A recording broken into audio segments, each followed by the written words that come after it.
इस वीडियो में हम लोग सीखेंगे कि जब भाजक बड़ा हो भाज्य से तो किस तरह से भाग दिया जाता है। देखिए, नॉर्मल भाग में क्या होता है कि बीच वाला बड़ा होता है और जिससे हम भाग देते हैं वह वाला अंक छोटा होता है। लेकिन यहाँ पर उल्टा है, यहाँ पर बीच वाला ही अंक छोटा है और जिससे हमें भाग देना है वह बड़ा है। तो जब इस तरह का भाग दिया रहेगा तो उसे हम किस तरह से सॉल्व करेंगे वही इस वीडियो में हम लोग सीखने वाले हैं। तो इससे पहले मैं आप लोगों को भाग के बारे में कुछ बेसिक जानकारी बता देता हूँ।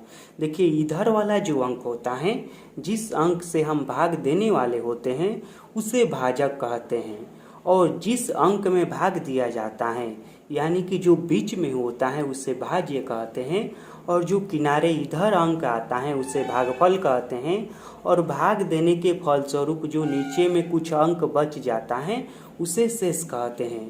तो इन चारों चीज़ों को आप अच्छे से याद रखिएगा। तो अब चलिए, अब इस भाग को हम सॉल्व करते हैं और देखते हैं कि कैसे बनेगा। तो देखिए, इस प्रकार के भाग को बनाने के लिए एक बहुत ही अच्छा मैं आप लोग को ट्रिक बता रहा हूँ। देखिए, जब भी इस तरह का कंडीशन रहेगा, बीच वाला अंक छोटा रहेगा किनारे वाले अंक से, तो आप क्या कीजिएगा, इधर भागफल में 0 लगा दीजिएगा। क्या कर देना है, 0 लगा देना है। जी हाँ, 0 लगा दीजिएगा। अब देखिए, 0 हमने लगा दिए हैं तो क्या क्या हमें फ़ायदा मिल रहा है। देखिए, जैसे कि ट्रेन में होता है, जब हम टिकट ले लेते हैं तो होता है ना कि इस ट्रेन में हम यहाँ से यहाँ तक जा सकते हैं, ठीक। लेकिन उसमें भी एक कंडीशन होता है, किस टाइप का हमने टिकट लिया है। जैसे कि पैसेंजर ट्रेन का टिकट लिए हैं हमने, तो केवल पैसेंजर में ही जा सकते हैं, एक्सप्रेस में नहीं जा सकते हैं। तो ठीक उसी तरह से यहाँ पर है। देखिए, 0 हमने लगाए हैं ना, तो हमें एक पावर मिला है, और वह यह मिला है कि कहीं पर भी यदि हमें भाग बनाते समय एगो 0 की आवश्यकता होगी तो हम लगा सकते हैं।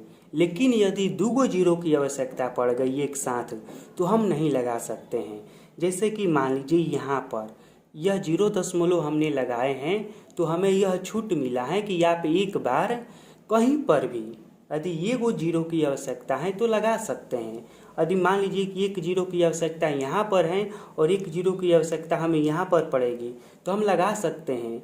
लेकिन यदि ये कहीं साथ 2 0 की आवश्यकता पड़ेगी ना, तब हम नहीं लगा सकते हैं। तो हमें क्या छूट मिला है कि 1 0 आप लगा सकते हैं, तो हम इसमें 1 0 लगा देते हैं। अब यह क्या बन गया, 2 से बन गया है 20। फिर भी यह छोटा ही है 50 से, तो हम क्या करेंगे, एक और 0 यहाँ पर लगाएंगे। लेकिन यहाँ पर एक और 0 लगाने के लिए हमें क्या करना होगा। देखिए, मान लीजिए कि हमारा जो टिकट है वह पैसेंजर ट्रेन का है और हमें एक्सप्रेस में जाना है, तो और हमें ज़्यादा पैसा देना होगा। तो ठीक इसी तरह से हम यहाँ पर भी हम 1 0 लगा देंगे। अब यहाँ पर 1 0 हम लगा दिए ना, तो फिर अब हम यहाँ पर 1 0 लगा सकते हैं। तो कहने का मतलब यह हुआ कि जब हम 0 यहाँ पर दे दिए हैं तो भाग बनाते समय यदि 1 0 की काम पड़ेगी, आवश्यकता पड़ेगी, तो हम लगा सकते हैं। लेकिन यदि 2 0 की एक साथ आवश्यकता पड़ जाएगी तो हम क्या करेंगे, यहाँ पर पहले एक 0 लिखेंगे, उसके बाद हम 2 0 लिखेंगे। तो यहाँ पर हमने 2 0 लिख दिए हैं। अब देखिए, यह हो गया है 200 और यह है 50। अब तो इसमें भाग लग जाएगा क्योंकि यह वाला बड़ा हो गया है, और भाग तो तभी ही लगता है ना जब बीच वाला बड़ा रहता है किनारे वाला से। तब हम 50 का पहाड़ा पढ़ेंगे और देखेंगे कि कितने बार में 200 आ रहा है।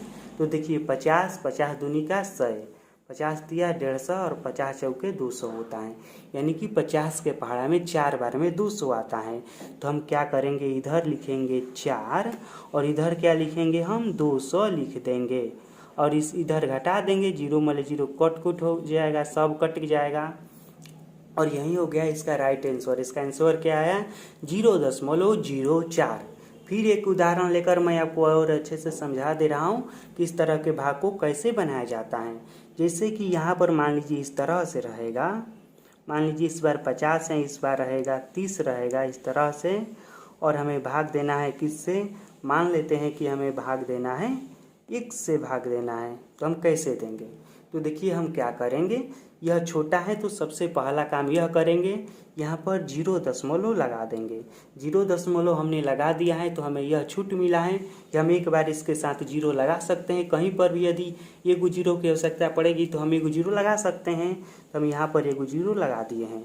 ठीक, अभी भी यह छोटा ही है क्योंकि यह 10 है, यह 30 है। तो इसको बड़ा करने के लिए क्या करेंगे, हमें एक और जीरो की आवश्यकता पड़ेगी। तो और जीरो कब आएगा, जब इधर भी हम एक जीरो लगाएंगे तब इधर एक और जीरो आ जाएगा। अब यह बड़ा हो गया है। अब हम 30 का पहाड़ा पढ़कर देख लेंगे कि कितने बार में 100 आ रहा है। यदि 100 नहीं भी आ रहा है तो वो कौन सा अंक है जो 100 से थोड़ा सा कम है। तो देखिए 30, 3 दूनी 60, 30 तिहाई 90 और 30 चौका 120। तो हमें 120 तो बेसी हो जा रहा है, तो 120 नहीं लेंगे, 90 लेंगे। तो 3 बार में आ रहा है क्या, यहाँ पर आ रहा है 90। जीरो मले जीरो घटेगा जीरो, 10 मले 9 घटेगा 1 बचेगा और यह घटाव का चिन्ह। ठीक, फिर देखिए यहाँ पर भी वही कंडीशन। फिर यहाँ पर हम एगो जीरो यदि लिखना है ना, यहाँ पर देखिए एगो जीरो लिख देंगे तो यह चल जाएगा ना, 30 से भाग लग जाएगा। तो हम एगो जीरो यहाँ पर लिख सकते हैं और एगो जीरो लिखेंगे तो यहाँ पर कुछ वो नहीं लिखना है। कब लिखना है यहाँ पर हमें जीरो, जब हम एक साथ 2 जीरो उतारेंगे तब। फिर यह देखिए उतना ही बार में जाएगा, 3 बार में जाएगा 90। और फिर इसी तरह से इस भाग को आप देते जाइएगा और इसी तरह से यह हर एक बार 3-3 बार में जाता जाएगा। तो यहाँ पर हो जाएगा जीरो और यहाँ पर हो जाएगा 1, फिर यहाँ पर हो जाएगा एक जीरो और इसी तरह से आएगा। तो हम छोड़ देंगे, आगे इस भाग को नहीं बनाएंगे। देखिए जब इस तरह का दशमलव वाला भाग होता है ना, तो उसे 2 या 3 अंकों तक बनाया जाता है, उसके बाद छोड़ दिया जाता है।